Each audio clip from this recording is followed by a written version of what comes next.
अगं सम्याची मार कधी बी टीव्हीच्या पुढंच दिवस असो रात असो कधी बी मालिकाच.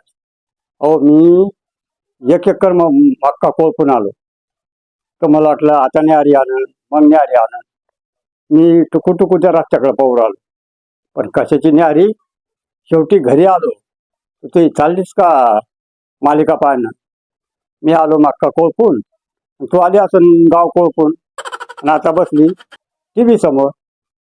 अहो सम्याचे बाप, अहो काय येडे हो तुम्ही. अहो दिवसा कुठं मालिका चालू राहते का.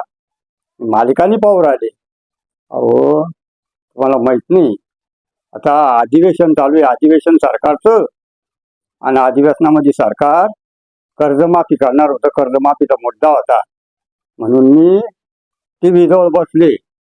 जर झाली कर्जमाफी तर आपल्या पोराचं चांगलं होणार नाही का.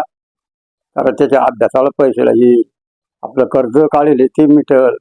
पुन्हा ही लग्नाला आली आपली पिंकी, तिच्या लग्नाचं भागल.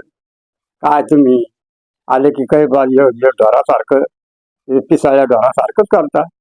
अहो मी त्याच्यासाठी टी व्ही पुढे बसलो होते. त्या पाय मला लागली भूक, माया पोटात कावळे तोडू राहिले.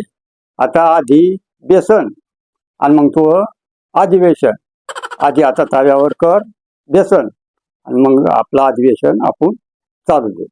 तरी हा ग्रामीण पण अधिवेशनाकडं लक्ष लागलेला कर्जमाफीकडं असा हा अडाणी शेतकऱ्यांचा व्हिडिओ तयार केलेला आहे. सत्य परिस्थितीवर आहे. तर हा व्हिडिओ तुम्हाला आवडला असेल तर व्हिडिओला लाईक करा, इतर ठिकाणी शेअर करा आणि तुमच्या कानाजीच्या चॅनलला सबस्क्राईब करायला विसरू नका. धन्यवाद.